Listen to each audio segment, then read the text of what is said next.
Hello dear students, welcome to the 11th and last lecture of this unit, chapter 5. We have discussed creditors turnover in our last video lecture. Today we will do another sums related to that, page number 244, illustration number 32. Page 244, illustration number 32.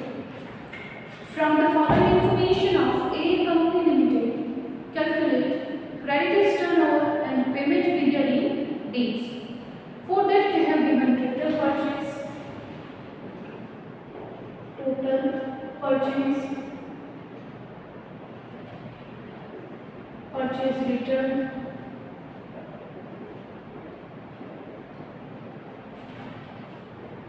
₹35 lakh, 2 lakh, 35 lakh, 2 lakh. Then closing trade payables, closing trade payables, 4,60,000. Cash purchase 3 lakh, cash purchase 3 lakh. Opening trade payables,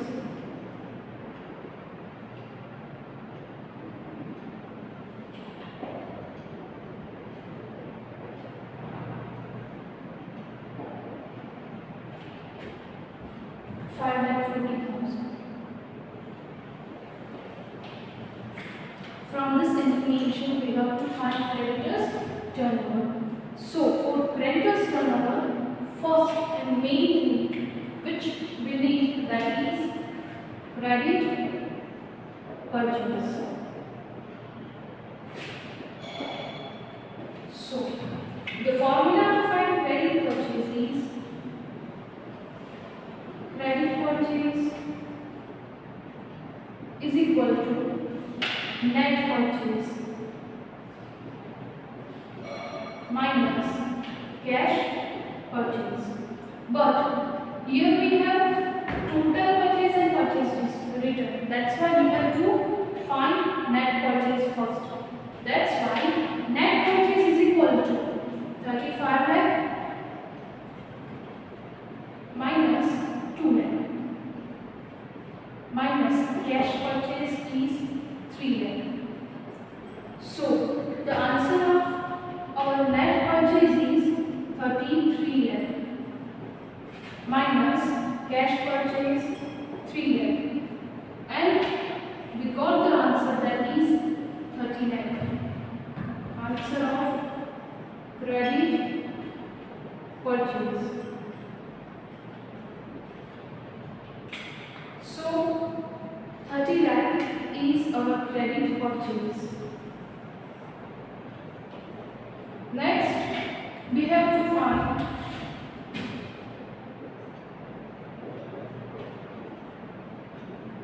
average trade payables.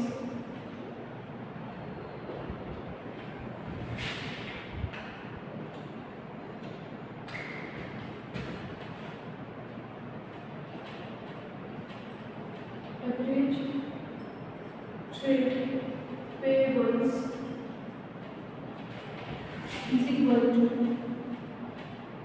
opening trade payables plus closing trade payables upon 2. Opening trade payables 5,40,000 plus closing trade payables 4,60,000 upon 2, and our answer is 4,90,000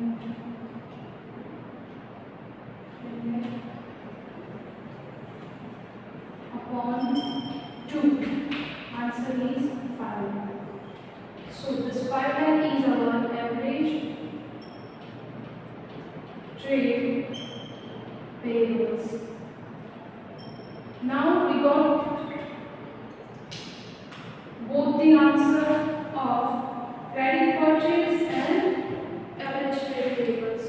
So we can easily apply the formula to find creditors turnover. First of all, write down this so that I get profit. Write down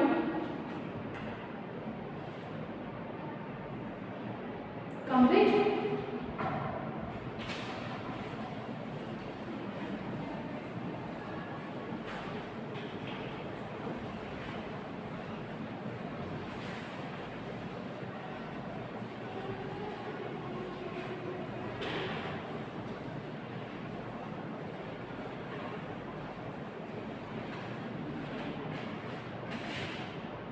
So next step is to find creditors turnover. So the formula to find creditors turnover is creditors turnover is equal to credit purchase upon average trade payables. Credit purchase are of 30 lakh upon average trade payables 5 lakh, and our answer is 6 times. So this is the answer of creditors turnover.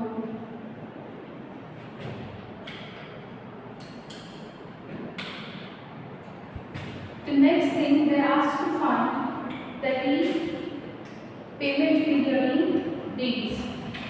We have to find only in days. See, they have not given any days of a year. That means take 360 years days of a year. They have not given anything. That's why we'll consider 365 as total days of a year. Right? So next step, payment period. They asked to find in days. So the formula to find payment period in days is equal to creditors, 365 total days upon creditors turnover.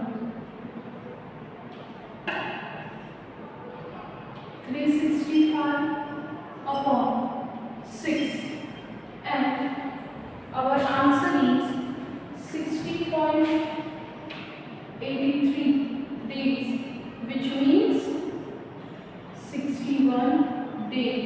This is the answer of payment period in days. Write down, complete it.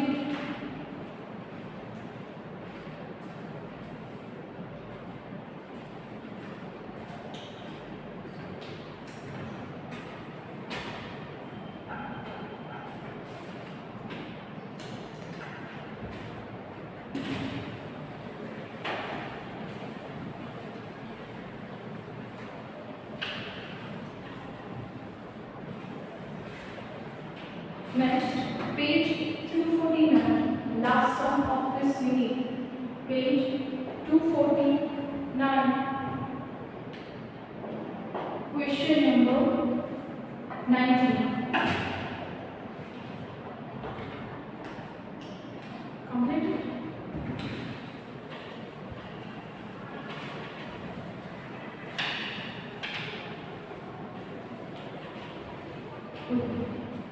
From the following information of C Company Limited, calculate creditors turnover and payment period in days. What will be the answer if payment period is calculated in terms of weeks and month? Assume 360 days of a year. See, they have given 360 days of a year. That's why instead of taking 365, we'll take 360. Right? creditors turnover. So the information which is given in the question related to debtors and bills receivable, sales, that will not right? Because they are useless. This information are given just to confuse. So we'll write opening balance of creditors and bills payable only. Opening balance of creditors, opening balance of bills payable. Amount 45,000, 15,000.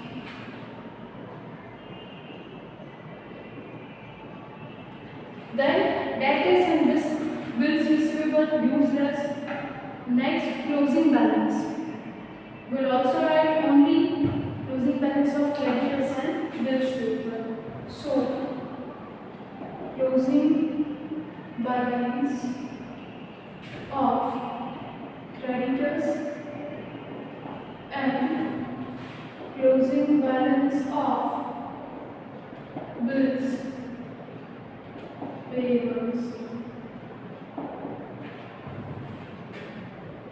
Creditors are of 40,000, bills payable 20,000. Then credit sales, cash sales, total sales. No need of that. We only need total purchase and cash purchase. So next we will write total purchase and cash purchase. Total purchase are of 6 lakh and cash purchase are of 2,40,000. Right? From this information, we can easily find creditors turnover. So first of all, we will find credit purchase. Credit purchase. So now you see what is the formula to find credit purchase? Credit purchase is equal to total purchase minus cash purchase. So total purchase is of 6 lakh, cash purchase 2,40,000. Answer 3,60,000. Answer of credit purchase.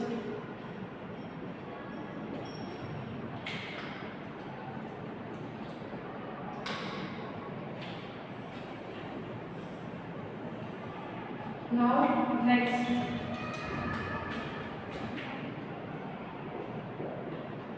average trade payables.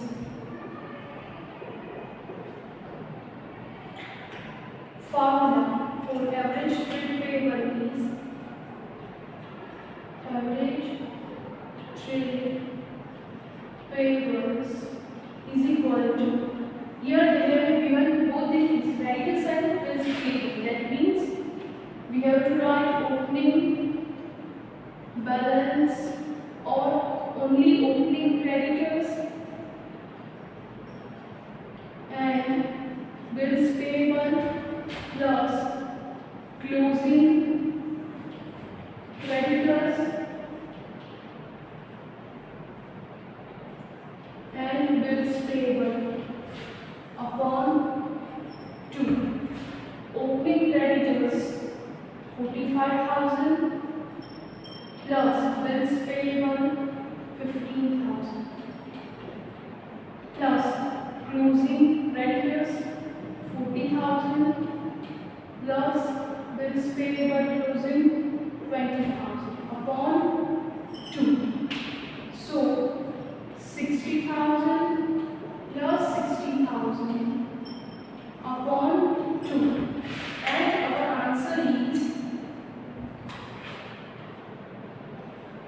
60,000, or we can write 1,20,000 upon 2 is equal to 60,000. This is the answer of average trade payables.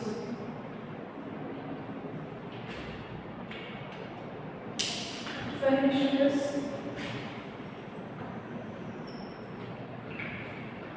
Complete it.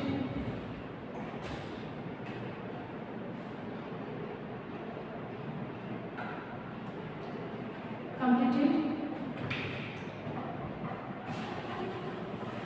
Now the next step which we have to find, that is creditors turnover.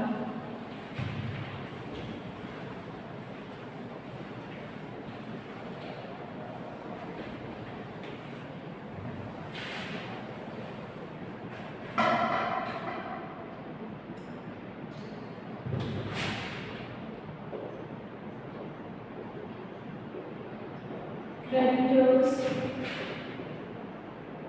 turnover.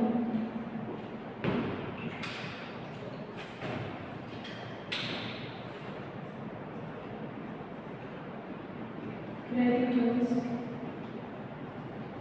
turnover is equal to credit purchase upon average trade payables is equal to, the answer of credit purchase was 3,60,000 upon average trade payable 60,000, and our answer is 6 times. So this 6 times is the answer of creditors turnover.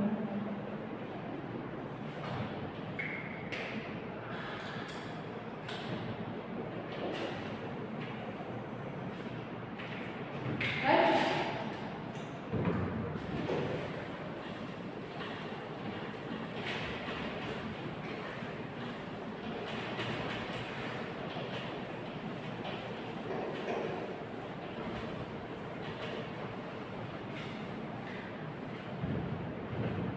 So now they are asked to find payment period in all three terms.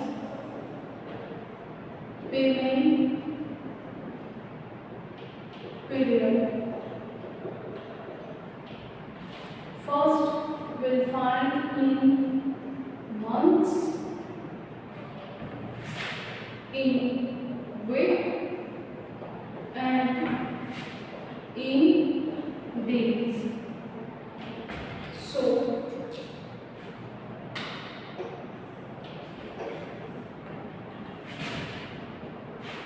formula is, there are 12 months in a year, that's why 12 upon creditors turnover. So 12 upon creditors turnover is 6, that's why 2. But we have to find in months, that's why this will written as 2 months. Next, in week, there are 52 weeks in a year, that's why 52 upon creditors turnover. 52 upon 6, and the answer is 8.67 weeks. Last in days, see they have given assume 360 days of the year, that's means working days are 360 upon creditors turnover. So 360 upon 6 is equal to 60 days, right? So this is the answer of payment period in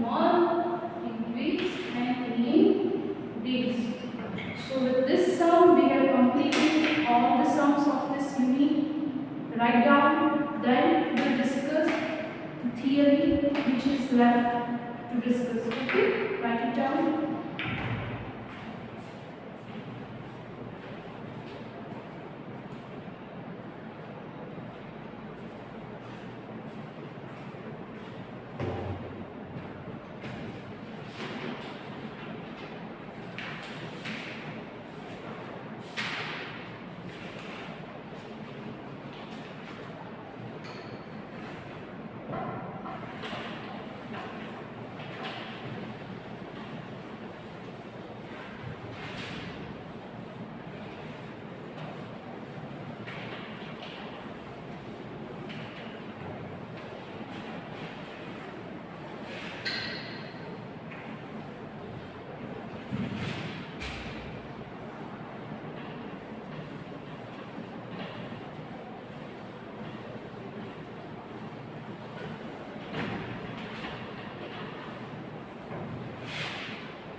Okay, see, only two theories left from this unit which we have not discussed.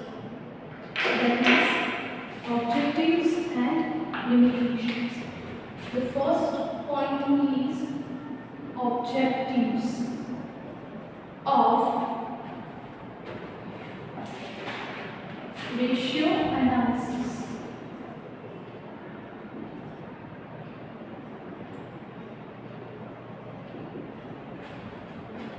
Page 211. See, the main objectives behind finding ratio analysis. Why we have to find ratio analysis? What is the reason behind that? The first main objective is for financial statement analysis. So, to analyze the financial statement, we have to find ratio analysis. How? See, in financial statement means including P&L and balance sheet. We are just telling liability side and asset side. From this telling both the side, we cannot analyze anything. We just get to know that yes, our answer is correct or not. But ratio analysis is done to check the profitability, liquidity, solvency and efficiency of a firm from the given information of financial statement. Second, for simple presentation of accounting information. See, those who don't study in commerce stream, they don't know what balance sheet shows, what P&L shows. They don't know that P&L shows profit of a firm and balance sheet shows the condition of a business, right? So, this analysis is converted in terms of percentage, in terms of times, in terms of proportion, so that it can be comparable. That means we can compare it easily and anyone can understand it. For example, the gross profit of 2011 was 15 and in 2012 it is 20. So we can say that there is 5% increase in gross profit from 2011 to 2012. Third, to know the profitability status of entity. The same thing which we have discussed in second point. We can easily check the profitability by finding four ratios. We can check gross profit, net profit, operating profit and operating profit ratio. Right? So, we can check the profitability. See, in objectives you have to write first 2 points financial statement analysis and simple presentation. Then the next 4 points are related to the types. That means profitability, then liquidity. See, to know liquidity status of the entity. That means we can easily pay our short-term liabilities or not, or there are chances to declare insolvent. Then to know long-term solvency of a entity, that we have already discussed, right? To check the solvency, we have to find debt equity ratio, total assets to debt ratio, proprietary ratio and interest coverage ratio. Last, to know operating efficiency of business entity. Yani, how many types of assets we are having in a business and how much uses we are doing of that. For example, that's why we have to find stock turnover, working capital turnover, debtors turnover and creditors turnover. Last, 7. For forecasting. Forecasting means to check our future. So, for example, in 2011, our gross profit is 15%. In 2012, our gross profit is 20%. In 2013, see I am writing it here. In 2011, our gross profit is 10%. Let's see. Then 2012, gross profit is 15. In 2013, gross profit is 20.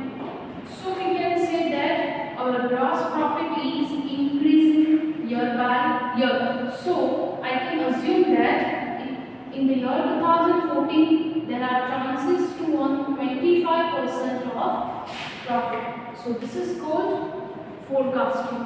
Then the information about weak aspect. So is there any weakness of a firm? Then that can be easily removed by finding this ratios.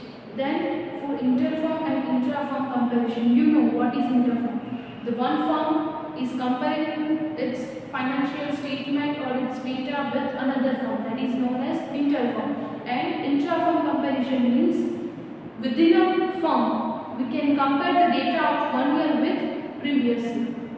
Okay, so this 9 are the objectives of ratio analysis. Clear? If you have doubt, then you can ask me, or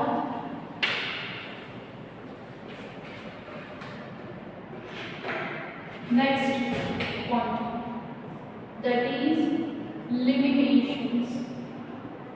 Limitations of ratio analysis. How many limitations are there? 5. First one is dependent on result of financial statement. If there are any wrong information in financial statement, then we'll get the answer of ratios is wrong.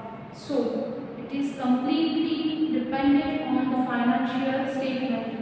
So if they don't disclose true and fair values of a thing, then our ratio is also incorrect, and that will show also incorrect picture of a firm. Then absence of standard ratio. See, there are no standard ratio, that it should be minimum this. There are only 2 standard for 2 ratios. That is, for current ratio the ideal standard is 2:1. If we get the answer 2 of current ratio, then that is the best condition, ideal condition. And in liquidity ratio, the standard ratio is 1:1.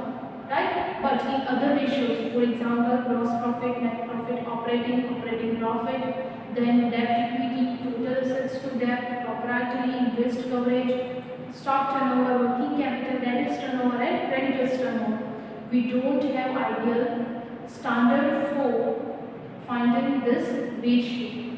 Then influence of price change. So it is influenced by price change because year by year we know that due to inflation, price is changes. See, they have also given the base of ratio analysis is financial statement. Financial statements are prepared with historical information. In historical information, the effect of inflation is not considered. Thus, price change is not considered in the ratio analysis also. This is also a limitations.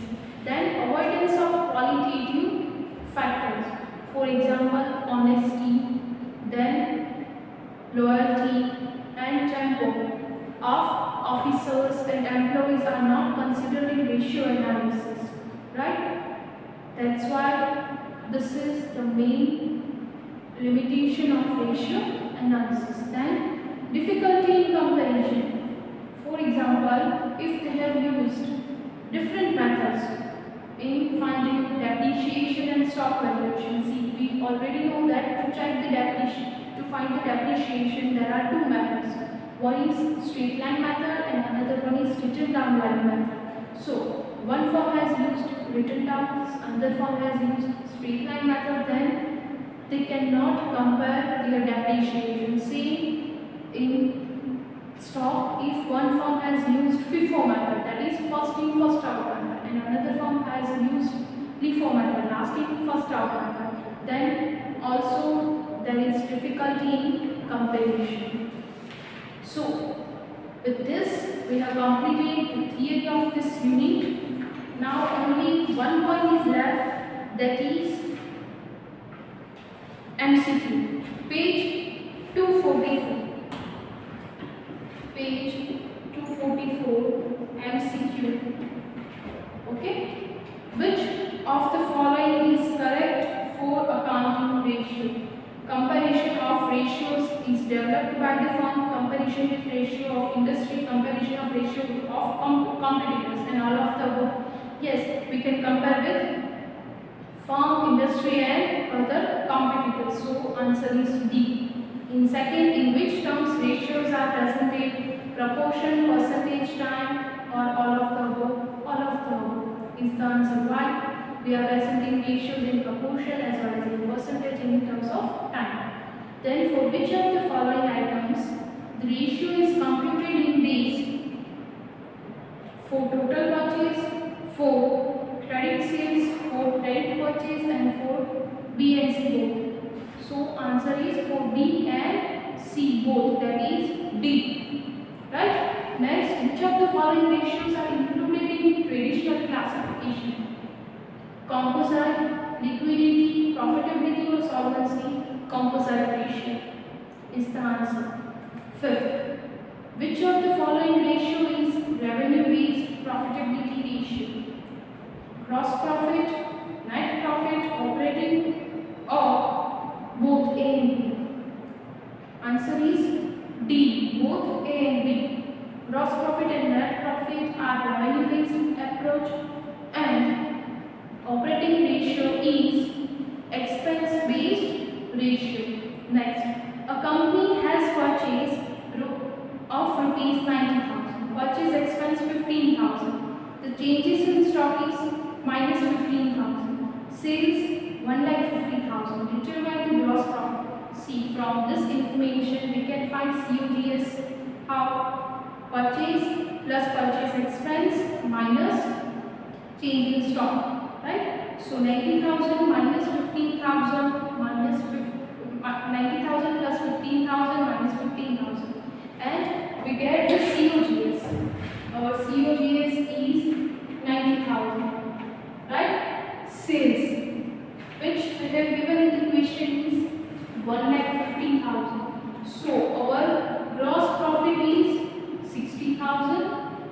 So we can find GP ratio by gross profit 60,000 upon sales 1,50,000 into 100, and our answer will be 40%.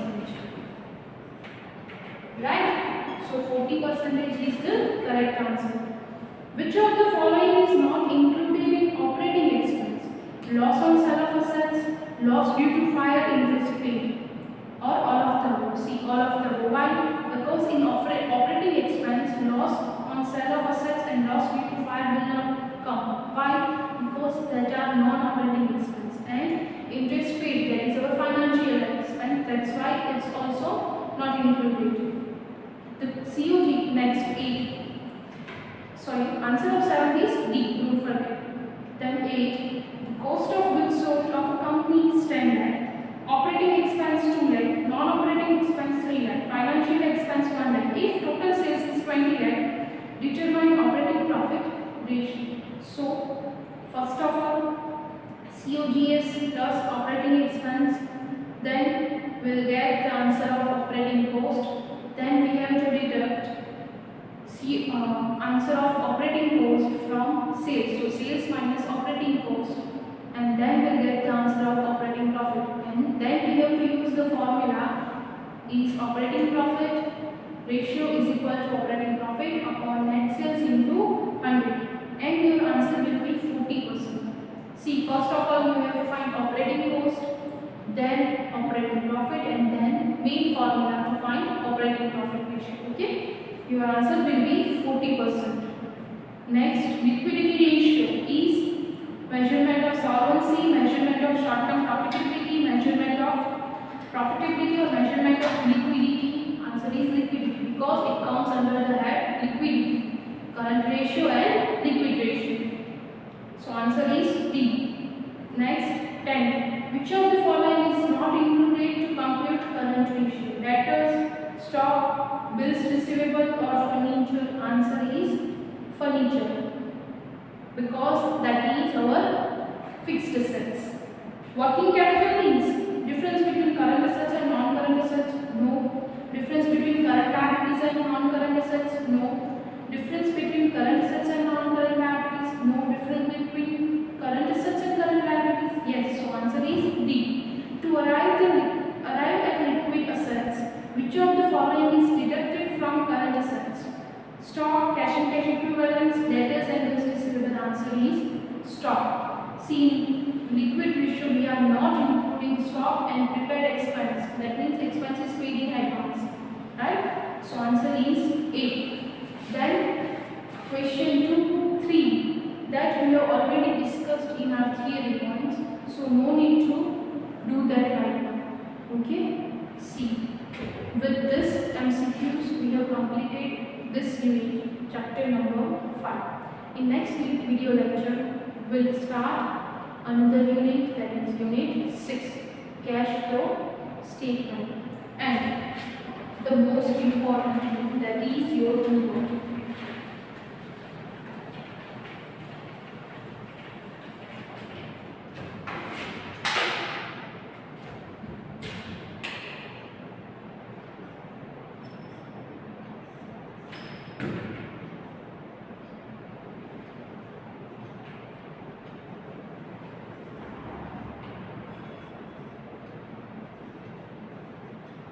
You have to do all the sums of solvency ratios. Okay, just a sec. There are many sums, that's why you have to do all the sums related to debt, equity ratio,